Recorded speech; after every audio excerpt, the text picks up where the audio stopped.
इसी तरह से पत्नी जी, अगर आप ऐसा करती हैं, कोई झूठा एफिडेविट लगा देती हैं और आपके पति उसके कार्ट में एविडेंसेस प्रोड्यूस कर देते हैं 340 सीआरपीसी के तहत, आपको भी जेल की हवा मिल सकती है। तो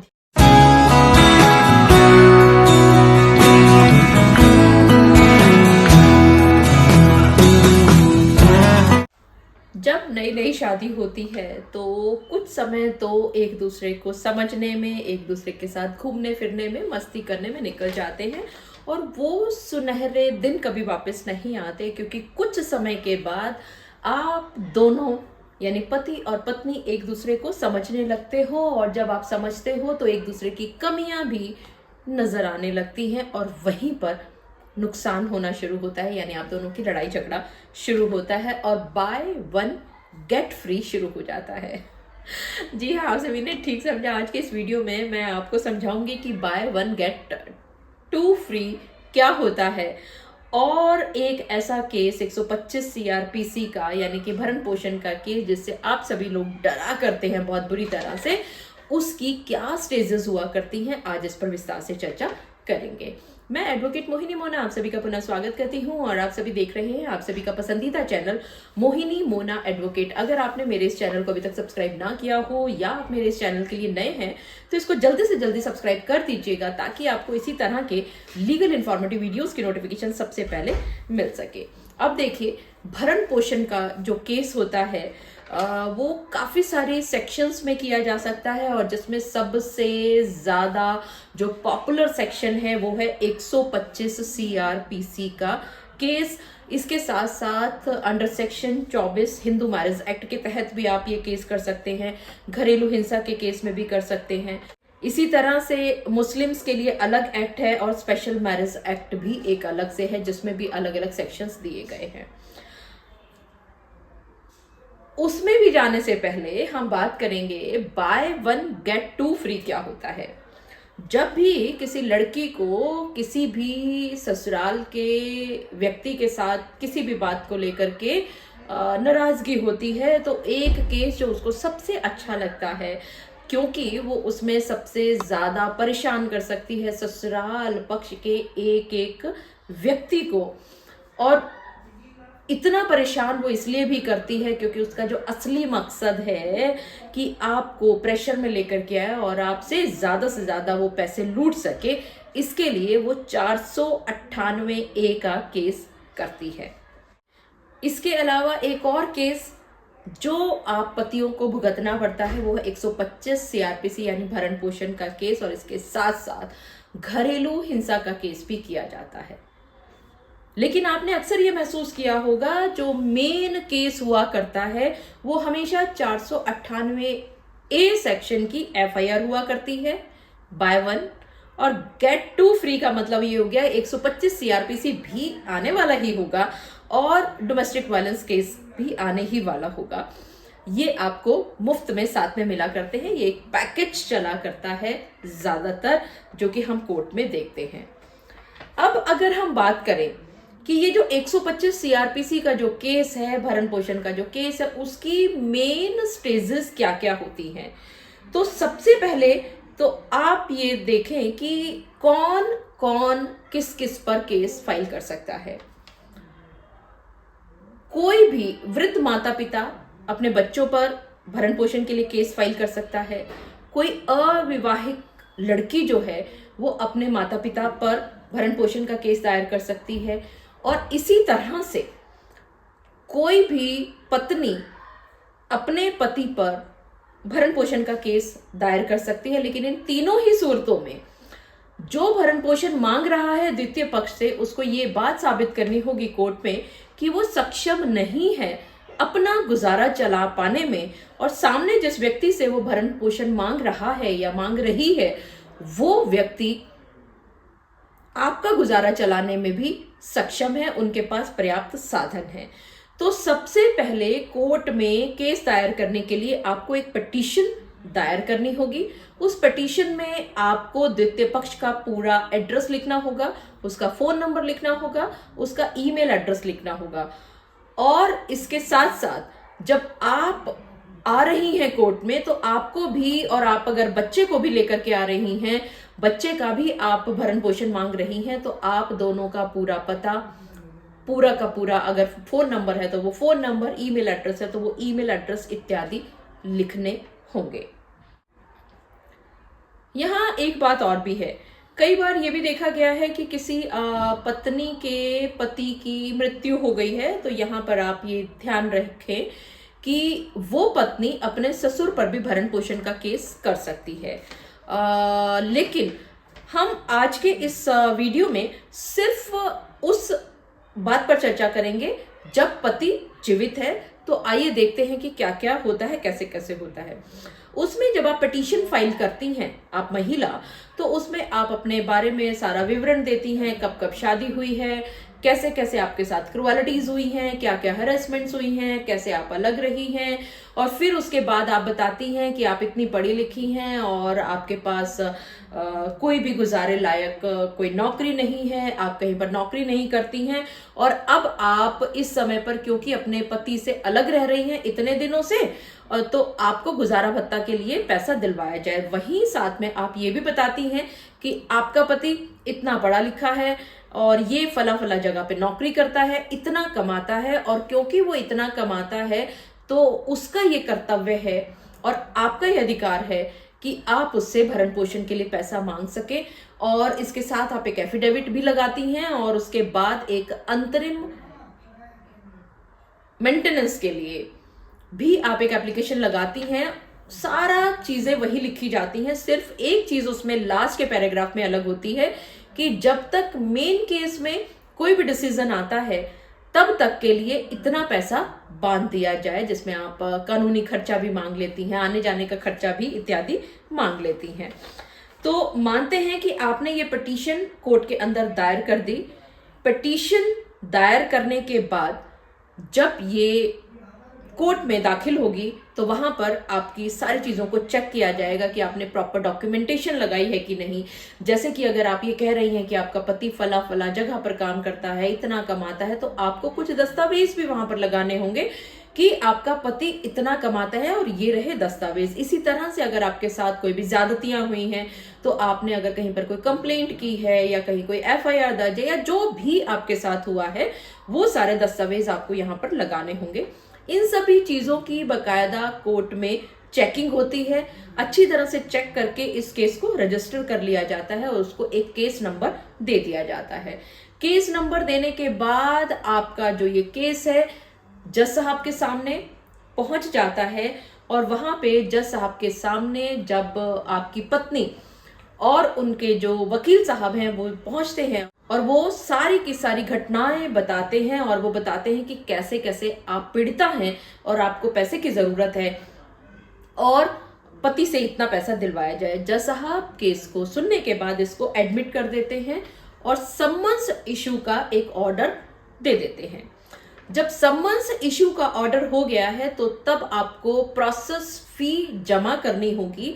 प्रोसेस फी जमा करने का मतलब ये होता है कि आपको जो ये आदेश दिया गया है कोर्ट से पति को कोर्ट में उपस्थित होने का, उसके लिए या उस ऑर्डर को बनाने के लिए या उसको एग्जीक्यूट करने के लिए प्रोसेस फी आप वहां पर जमा करेंगे, ताकि आपका जो केस फाइल किया गया है वो पहुंच सके आपके पति के पास और वो उसको देख करके पहुंच सके कोर्ट में।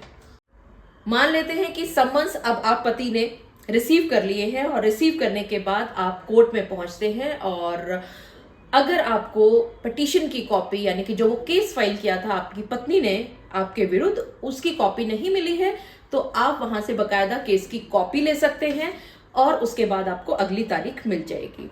वो अगली तारीख पर आपको इस पिटीशन का या इस कंप्लेंट का जो आपकी पत्नी ने आपके विरुद्ध फाइल किया है उसका जवाब लेकर के पहुंचना होगा।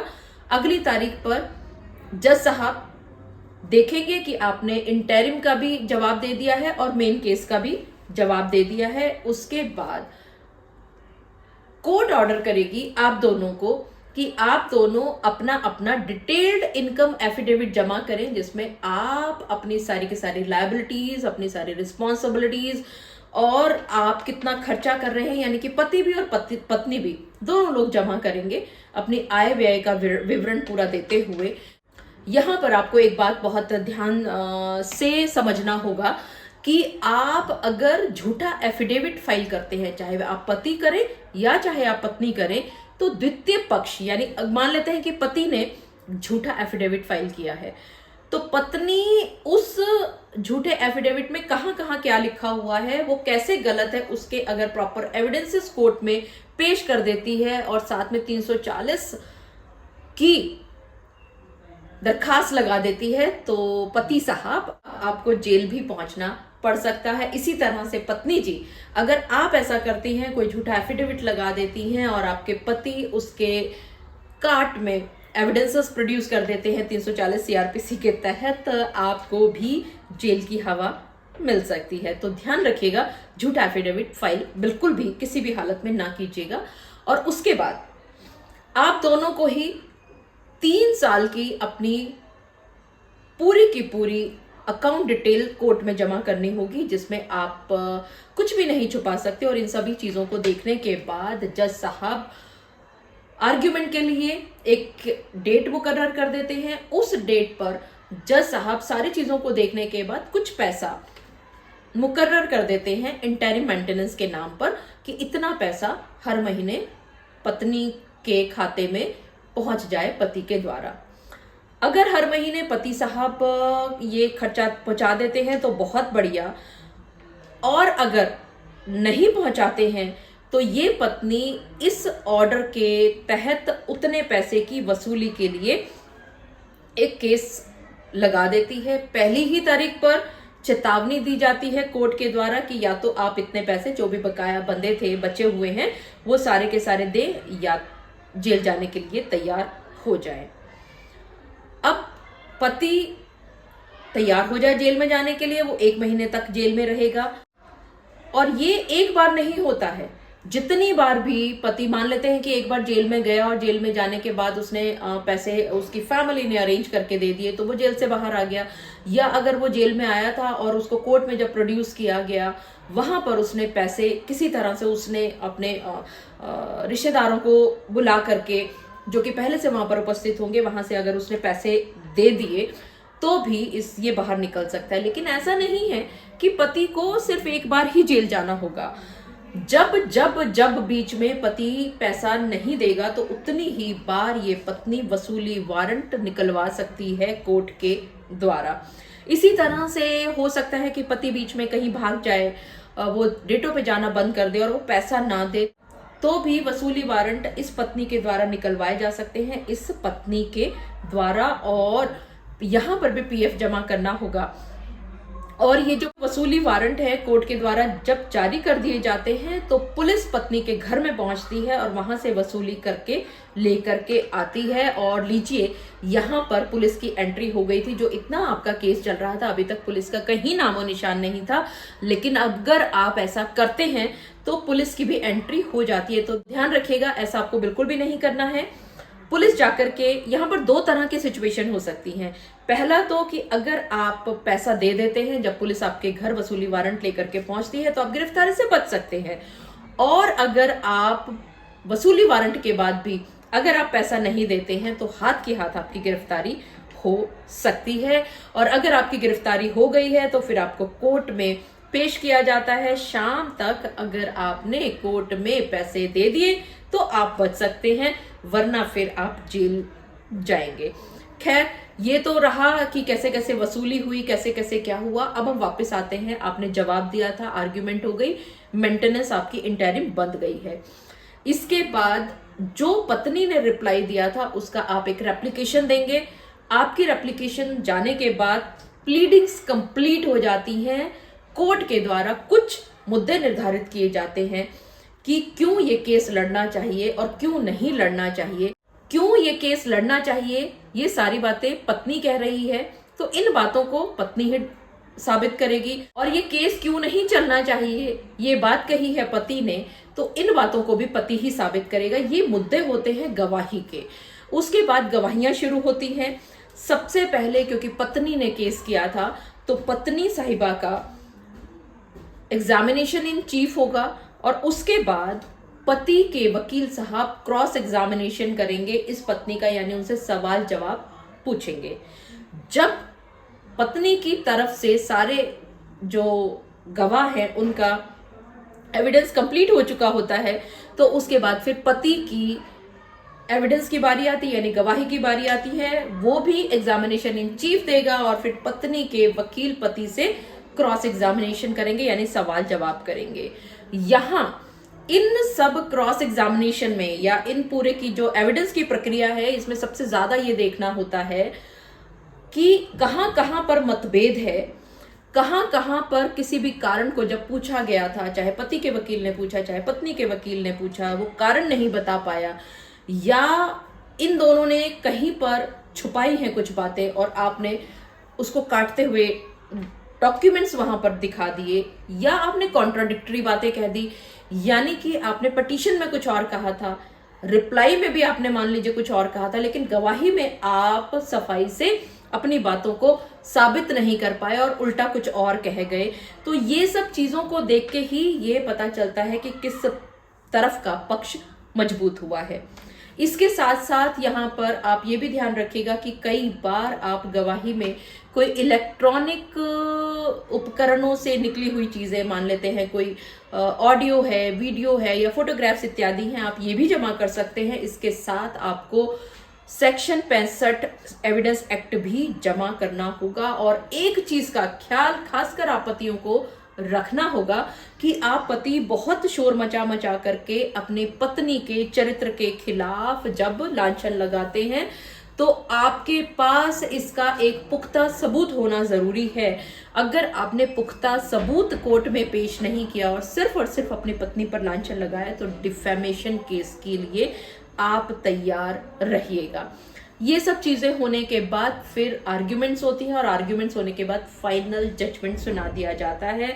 वो या तो ये जो केस है पत्नी के पक्ष में चला जाएगा, यानी कि पैसा बांध दिया जाएगा पत्नी के लिए परमानेंट, या फिर नहीं बांधा जाएगा।